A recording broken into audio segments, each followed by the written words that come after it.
He's right. Najee Harris said it out loud. The Steelers don't have any identity on offense. He said, I'd go to the defensive guys and talk to them, but they wouldn't be too much. They couldn't tell me about the offensive line. This is what we've said. It is so crystal clear that as the NFL pivoted to offense, they led the NFL in defensive spending again, and they are an antiquated offensive culture. That's why I think Najee Harris is one of the great pickups of the offseason. Colin? Yeah, I totally agree. I think he's just going to be – he's going to have such a deep appreciation and gratitude to be with the Chargers, and it's just so reminiscent for me as for Saquon Barkley going to the Eagles. Again, I don't know if it's going to be – I mean, I shouldn't say I don't know. I'm pretty confident it's not going to be at the level that Saquon Barkley was able to bring the Philadelphia Eagles. That's just, is what it is. But I think it's got a potential to be a major, major boost. I think it's also awesome that he kind of said, that they didn't have any identity on offense, because I talk about that so much. Always what's your identity? What's your identity? Your offense has no identity, et cetera, et cetera. And I talk a lot in those terms, and it's not always easy to really explain what that means. It's not like, oh, the identity is to run first, or the identity is to throw a lot, or the identity is Mahomes or Josh Allen. Like, a lot of it is, and which I also talk about, is intentionality. It's like, what are you looking to accomplish? What do you know works for you? What is your philosophy? What is something that your team can rely on? Something that you believe in, something that you build confidence and a foundation around, a deep understanding, something as little as knowing, like, hey, we want to get to 2nd and 5. That is our objective. At the start of every, new set of downs, our goal is to always get to 2nd and 5, no matter what. 2nd and 5, 2nd and 5, 2nd and 5. Like, even like a rallying cry like that is an identity. I'm not acting like that's like a common thing necessarily, but it's just, it's some of these little things, and sometimes it is a big, broad thing. Sometimes it really is kind of like, hey, we run, man. We establish that run. We win in the trenches. Like, let's go. That's our foundation. Like, it's never necessarily just one thing, and oftentimes it's many things. And, it is the major benefit that you have with a true offensive head coach, but at least like a offensive coordinator that truly has mastery over his craft and power within the organization, and not just some random coordinator who's either a fired coach, or kind of a coach hanging on by a thread, or a young up and comer, someone who actually holds some weight, someone who actually commands respect, not only from the players, but from management, the GM, ownership, et cetera, et cetera, et cetera. It goes such a long way. And that's what you're going to get with Harbaugh, man. That's what you're going to get. And I just think it's going to be an immediate sense of gratitude, an immediate sense, because they have an identity. They know what they needed to do. And they did want to play small ball, which is what I always call it with, right? It is relying on the defense, understanding that you're a defensive forward team in this moment in time. You're going to really try to run the ball. You only have so many weapons. You're going to take advantage of Justin Herbert being an awesome quarterback and taking care of the ball, but you're not going to rely on him to throw the ball 35, 40 times and throw for 300 plus, 400 plus yards. It's just going to be smart, high level, small ball football. And again, I'm not saying that that's what's going to happen this coming season, because I think they're going to evolve and they're going to want to move now beyond that. But it's just, they understood their team, because part of understanding your identity is also understanding who you are. If you don't know who you are and what you have, then how could you even understand what the heck your identity is? If you don't have an identity, it's because it's rooted in confusion. And that's what the Steelers were. And that's what I kept saying about even the Steelers. I was like, they're just boom or bust. It's literally just boom or bust. It's either just throw a deep ball, or that's all you got, man. That's all you got. And they couldn't do anything else. And when it was time to run the ball, it was just like, yeah, let's just hand the ball off. And that's also, and it's interesting when you have a running back kind of say that, like, oh, we didn't have any identity. And that's also kind of then like, you probably didn't actually have an intentional run game, right? It wasn't actually like, we are running these plays to specifically set you up for some concrete gains. It's really just kind of like, I'm playing Madden. I had like 4 passing plays in a row. Let's just do a run play right now.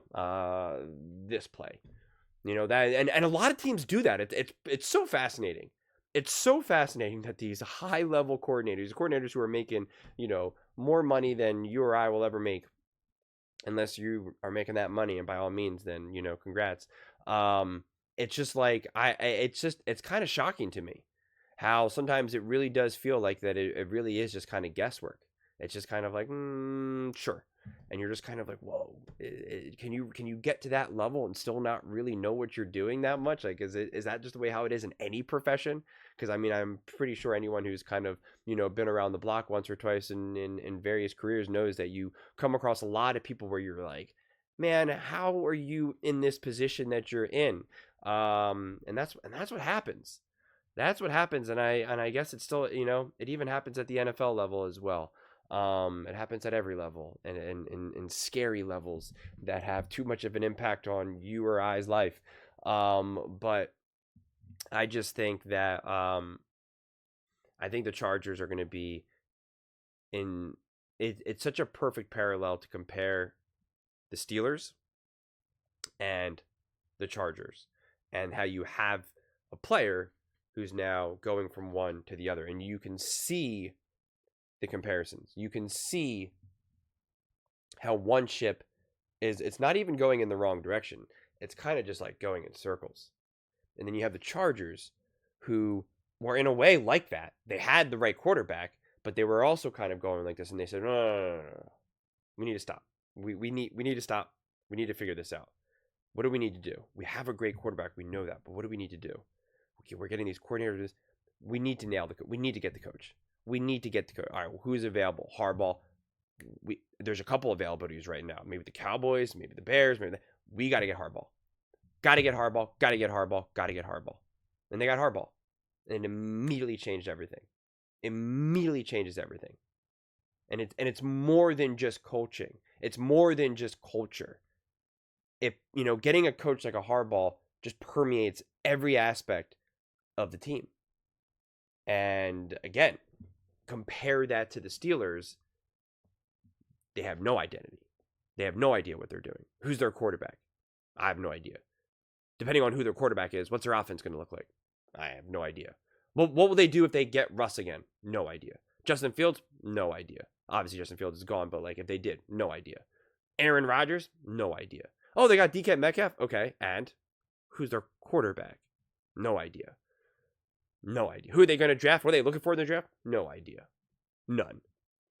How do you feel confident in that? How do you feel anything about that? How could you? The Chargers? Where are they going? Okay, they had a really bad playoff game. Who cares? Who cares? That was always step 1 of phase 1 of plan A of the Harbaugh Herbert train. Now they're adding the pieces. Now they're building. They built the foundation. They got the defense, which is, quite frankly, the hardest part for an offensive-minded head coach. That is a very overlooked thing that an offensive coach needs to figure out. We got to get the defense set up. Great. Got that. Fixed that. Awesome. Got the quarterback. Also an important aspect of an offensive coach. Got that. Justin Herbert. Got to protect him. Got to get an O-line. All right. We did that. Great. All right. Got to get some weapons. All right. We're doing that. Check, check, check, check, check, check. I mean, you see it? It's literally just check, check, check, check, check. And it's brilliant. It's brilliant. It's simplified, it's step by step, and it's not trying to do everything at once. It's not saying we need all of this all at the same time, because when you try to do everything all at the same time, you're spread too thin. You can't possibly do that. It's like trying to rebuild your offense, defense, and special teams all in the same draft. That's pretty hard to do, or all in one single free agency. It's very difficult to do. Unless you nail the draft or have a ton of money and there's a ton of free agent, right? You got to be pretty fortunate. But you got to be able to have a foundation to build off of. Step 1 for the Chargers was to just solidify a foundation. Got it. Step 2, build off of that. And that's what they're doing. So I love to hear more of this from Najee Harris and all of that, because to me, it only highlights and elevates the Chargers even more. And I think when you have a player who still had a fair amount of success with a team that just was not doing what needed to be done, and you put that player on a team that knows exactly what needs to be done, again, that's where you get the Saquon Barkley situation. That's where you get the Derrick Henry situation. So I'm excited for the Chargers. They can just stay healthy, and it's so hard to predict at this point. Obviously, in March, I mean, who knows? But they can just stay healthy. I think they become like an actual true, and they also have to hit a few draft picks, but true top NFL team, not just one of those things like, yeah, they're a top team, we'll be in the herd hierarchy, number 8 or whatever. Like, I mean, like true, where you're like, yes. And in the conversations will be like, is this Justin Herbert's year that he leads the Chargers to a Super Bowl? What will it say about Justin Herbert if he leads this team to the Super Bowl? Like, it'll be like real conversations. And the Chargers deserve that. The San Diego, Los Angeles fans deserve it. And it's coming. But those are just my thoughts. I'd absolutely love to hear yours. What do you guys all think about the very glaring differences between the Pittsburgh Steelers and the Los Angeles Chargers, and the fact that Najee Harris he has not been quiet about his dissatisfaction with the Pittsburgh Steelers? Let me know in the comments below. I read every single comment, so whether you agree with me or disagree with me, either way, let's get in some discussions, let's get in some fights, but ultimately, let's just have some fun. And please do consider subscribing. We are building an amazing community here, and I absolutely love to see you part of it. I want to build something that we all genuinely feel connected to, something that we're really excited to be part of. I think we're well on our way to doing it. And please don't forget to give this video a thumbs up, as it really does help the visibility and the algorithm. Thank you so much. See you next time.